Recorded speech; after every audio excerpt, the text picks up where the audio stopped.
I no longer have any trust in the institutional church, none whatsoever. That mistrust of the Catholic Church comes from a priest himself, and not just any priest.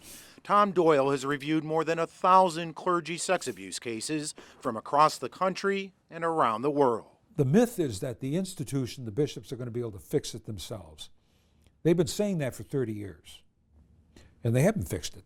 30-plus years ago, Doyle warned bishops of a real present danger in the church in his groundbreaking report, The Problem of Sexual Molestation by Roman Catholic Clergy. I naively thought that once we presented them with this information, that they would immediately get together and do something to stop it.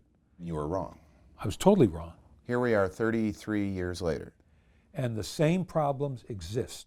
A big part of the problem, Doyle says, is bishops still haven't held themselves accountable. The action item passes.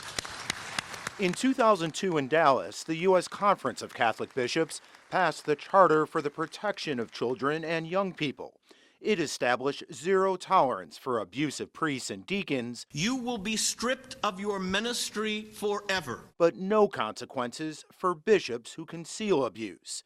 It took years until 2018 for bishops to try and change that. Brother bishops, to exempt ourselves from these high standards of accountability is unacceptable and cannot stand. But a vote to make bishops more accountable was put on hold by the Vatican. And nothing changes. That's what makes the victims furious. They're sick and tired of all of it. They want action. But church leaders claim the Dallas charter reforms worked, citing data that shows alleged abuse declined dramatically in recent years. Tom Doyle's not convinced. What the bishops don't realize is that they are zero as far as credibility is concerned.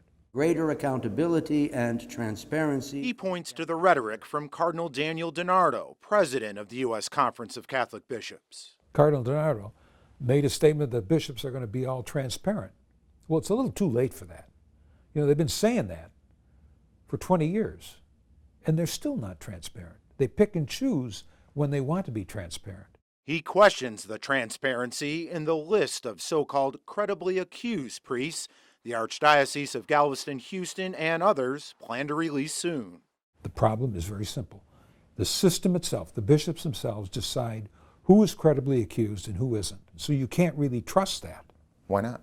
Because of what I've seen in the past. Just last month in Illinois, the state's attorney general found the church withheld the names of 500 clergy accused of sexual abuse and failed to properly investigate many of those cases. They have mishandled it consistently over the years. How is the Archdiocese of Galveston-Houston handling the list? It says a highly respected independent consultant is reviewing sex abuse files dating back to 1950.